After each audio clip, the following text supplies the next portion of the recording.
BrahMos missile భారత అమ్ముల పొదిలో తిరుగులేని అస్త్రం. శత్రువుకు పీడకలను మిగిల్చే ఈ ఆయుధం ఇప్పుడు ప్రపంచవ్యాప్తంగా చర్చనీయాంశంగా మారుతోంది. ఒక్కసారి ఊహించండి, శత్రు దేశంలో ఒక కీలక మిలిటరీ స్థావరం, అక్కడున్న రాడార్లు ఆకాశాన్ని సముద్రాన్ని నిరంతరం గమనిస్తున్నాయి. అకస్మాత్తుగా ఒక హెచ్చరిక వస్తుంది, ఒక క్షిపణి మన వైపుకి దూసుకొస్తుంది అని. ఆ హెచ్చరిక వచ్చిన కొద్ది నిమిషాల్లోనే ఆ లక్ష్యం పూర్తిగా ధ్వంసమైపోతుంది. రాడార్ గుర్తించేలోపే స్పందించే అవకాశం లేకుండానే దాడనేది పూర్తయిపోతుంది. అదే బ్రహ్మోస్ మిస్సైల్. ప్రపంచంలో అత్యంత వేగవంతమైన ఆపరేషన్ క్రూయిజ్ మిస్సైళ్లలో ఒకటైన ఈ ఆయుధాన్ని చాలామంది రక్షణ నిపుణులు ఎనిమిస్ నైట్మేర్ అని ఎందుకు పిలుస్తారు? ఎందుకంటే ఈరోజు బ్రహ్మోస్ ఎలా పనిచేస్తోందో, దాని ప్రత్యేకతలు ఏమిటి, అలాగే ఎందుకు ప్రపంచ దేశాలు దీన్ని కొనుగోలు చేయాలనుకుంటున్నాయి, అలాగే భవిష్యత్తులో రాబోయే కొత్త వెర్షన్స్ ఎలా ఉండబోతున్నాయి అన్న అన్ని విషయాల్ని తెలుసుకునే ప్రయత్నం చేద్దాం. బ్రహ్మోస్ అంటే ఏంటి? బ్రహ్మోస్ అనేది భారత్ అలాగే రష్యా కలిసి అభివృద్ధి చేసిన సూపర్ సోనిక్ క్రూయిజ్ మిస్సైల్ మాట. భారతదేశానికి చెందిన డిఆర్డిఓ, రష్యాకు చెందిన ఎన్పిఓ మ్యాషినోస్ట్రోయేనియా కలిసి బ్రహ్మోస్ ఏరోస్పేస్ అనే ఒక సంస్థ ద్వారా దీన్ని రూపొందించాయి. ఈ మిసైల్ పేరులో కూడా రెండు దేశాల అనుబంధం అనేది కనిపిస్తుంది. భారత్లోని బ్రహ్మపుత్ర నది పేరు నుంచి బ్రహ్మ, రష్యాలోని మాస్క్వా నది పేరు నుంచి మోస్ తీసుకొని బ్రహ్మోస్ అనే పేరు పెట్టారు. ఇది కేవలం ఒక మిసైల్ కాదు, ఇది భారత రక్షణ సామర్థ్యానికి ప్రతీకగా మారింది. క్రూయిజ్ మిసైల్ అంటే ఏంటి? చాలామందికి ఒక సందేహం ఉంటుంది, బాలిస్టిక్ మిసైల్ క్రూయిజ్ మిసైల్ మధ్య తేడా ఏంటి అని. బాలిస్టిక్ మిసైల్ ఆకాశంలో చాలా ఎత్తుకు వెళ్ళి అక్కడి నుంచి లక్ష్యాలపై కిందకి దూకగలదు. కానీ క్రూయిజ్ మిసైల్ మాత్రం ఒక విమానంలాగా తక్కువ ఎత్తులో ప్రయాణిస్తూ లక్ష్యాలను చేరుకుంటుంది. బ్రహ్మోస్ కూడా అలాంటి క్రూయిజ్ మిసైలే, కానీ దీనిని ప్రత్యేకంగా చేసేది దాని వేగం మాట. ఎంత వేగంగా ప్రయాణిస్తుంది అంటే బ్రహ్మోస్ గంటకి సుమారు 3500 కిలోమీటర్లకు పైగా, అంటే మ్యాక్ 2.8 నుంచి మ్యాక్ 3 వేగంతో ఇది ప్రయాణిస్తుంది.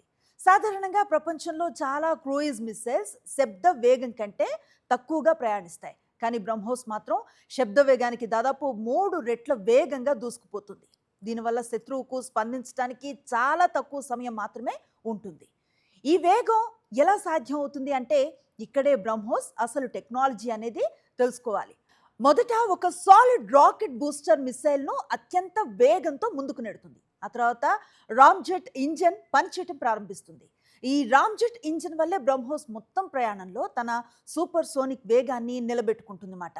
చాలా మిసైల్స్ మొదట వేగంగా వెళ్ళి ఆ తర్వాత నెమ్మదిస్తాయి, కానీ బ్రహ్మోస్ మాత్రం చివరి వరకు అదే వేగంతో దూసుకు వెళుతుంది.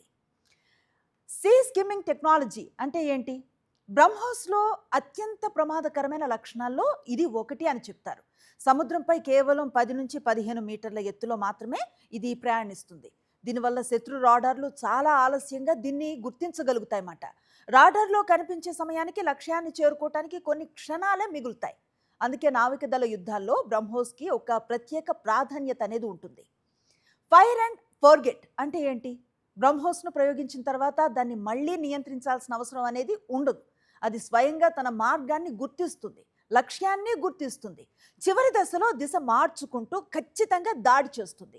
దీని ఖచ్చితత్వం చాలా ఎక్కువ, అంటే లక్ష్యం నుంచి కొన్ని మీటర్స్ తేడాతో దాడి చేసేయగల సామర్థ్యం దీని సొంతం మాట. ఎక్కడి నుంచి ప్రయోగించవచ్చు అంటే బ్రహ్మోస్ అనేది ప్రపంచంలో అరుదుగా కనిపించే మల్టీ ప్లాట్ఫామ్ మిసైల్ మాట. దీన్ని భూమి నుంచి ప్రయోగించవచ్చు, అలాగే యుద్ధ నౌకల నుంచి కూడా ప్రయోగించవచ్చు, అలాగే సుఖోయ్ 30 MKI యుద్ధ విమానాల నుంచి కూడా గాల్లోనే ప్రయోగించవచ్చు. భవిష్యత్తులో మరిన్ని ప్లాట్ఫామ్లకు కూడా అనుసంధానం చేసే పనులు వేగంగా జరుగుతున్నాయి. బ్రహ్మోస్ ఎందుకు శత్రువుకు పీడకల అంటారంటే ఒక సాధారణ ఉదాహరణను తీసుకుందాం. 450 కిలోమీటర్ల దూరంలో లక్ష్యాన్ని ఒక సాధారణ సబ్సోనిక్ మిసైల్ చేరుకోవటానికి సుమారు అరగంట వరకు సమయం పట్టొచ్చు. అదే దూరాన్ని బ్రహ్మోస్ కొద్ది నిమిషాల్లోనే చేరుకోగలుగుతుంది. అంటే గుర్తించే సమయం తక్కువ, స్పందించే సమయం తక్కువ, శత్రువుకు తప్పించుకునే అవకాశం కూడా చాలా అంటే చాలా తక్కువ. అందుకే దీన్ని శత్రువుకి పీడకల అని పిలుస్తారు. మరి బ్రహ్మోస్ ఎవరెవరు కొనుగోలు చేస్తున్నారు అనేది తెలుసుకుందాం. బ్రహ్మోస్ ఇప్పుడు కేవలం భారత్ ఆయుధం మాత్రమే కాదు, ఇది ప్రపంచ మార్కెట్లో కూడా మంచి డిమాండ్ని సంపాదించింది. ఫిలిప్పీన్స్ భారతదేశం నుంచి బ్రహ్మోస్ను కొనుగోలు చేసిన తొలి విదేశీ దేశంగా నిలిచింది. అక్కడికి తీర రక్షణ కోసం ఈ మిసైల్ వ్యవస్థలు ఇప్పటికే చేరుతున్నాయి. ఇక వియత్నాం కూడా బ్రహ్మోస్ కొనుగోలుపై ముందుకు వెళుతోంది. అలాగే ఇండోనేషియాతో కూడా చర్చలు, ఒప్పందాలు కొనసాగుతున్నాయి. ఇండోనేషియా టూర్లో ఉన్న ప్రధాని దీనిపై కీలక ఒప్పందాలు చేసుకుంటారనే ఒక ప్రచారం కూడా ప్రస్తుతం జరుగుతోంది. ఈ ఎగుమతులు భారత రక్షణ పరిశ్రమకు అంతర్జాతీయ గుర్తింపును తీసుకువస్తున్నాయన్నమాట. ఇక భారత సైన్యంలో తాజా పరిణామాలను ఒకసారి గమనిస్తే గనక భారత ప్రభుత్వం కూడా బ్రహ్మోస్పై భారీ పెట్టుబడులను పెడుతోంది. వాయుసేన కోసం 100కు పైగా ఎయిర్ లాంచ్డ్ బ్రహ్మోస్ మిసైల్ కొనుగోలుకు ఆమోదం అనేది లభించింది. వీటిని ప్రధానంగా సుఖోయ్ 30 MKI యుద్ధ విమానాల్లో అమర్చబోతున్నారు. ఇక అదే సమయంలో లక్నోలో కొత్త తయారీ కేంద్రం ద్వారా ఉత్పత్తి సామర్థ్యాన్ని కూడా పెంచబోతున్నారు. బ్రహ్మోస్ NG, ఇప్పుడు అందరి దృష్టి బ్రహ్మోస్ NG మీదే ఉంది. NG అంటే నెక్స్ట్ జనరేషన్ అన్నమాట. ఈ కొత్త వెర్షన్ చిన్న పరిమాణంతో ఉంటుంది, తక్కువ బరువు ఉంటుంది, మరింత వేగంగా ముందుకు వెళుతుంది. ఒకే విమానం ఒకటి కాకుండా 2 లేదా 3 మిసైల్స్ను మోసుకెళ్లే అవకాశం ఉంటుందన్నమాట. తేజస్ వంటి స్వదేశీ యుద్ధ విమానాల్లో కూడా దీన్ని వినియోగించే దిశగా ప్రయత్నాలు అనేవి కొనసాగుతున్నాయి. భారతదేశం బ్రహ్మోస్ పరిధిని దాదాపు 800 కిలోమీటర్ల వరకు పెంచే పనిలో ఉంది ఇప్పుడు. అదే సమయంలో మరింత స్టెల్త్ సామర్థ్యం, మరింత వేగం, అలాగే భవిష్యత్తులో హైపర్సోనిక్ టెక్నాలజీపై కూడా పరిశోధనలు కొనసాగుతున్నాయి.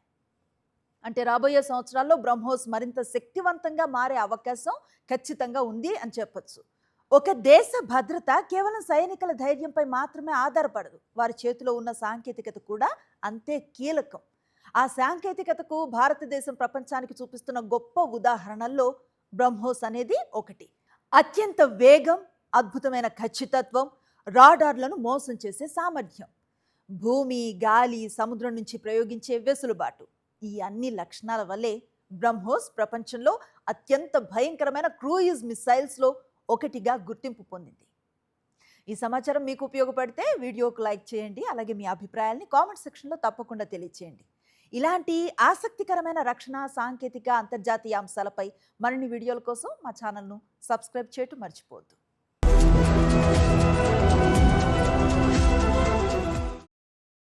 మరిన్ని అప్డేట్స్ కోసం ఛానల్ను సబ్స్క్రైబ్ చేయండి. నోటిఫికేషన్స్ కోసం బెల్ ఐకాన్ పై క్లిక్ చేయండి.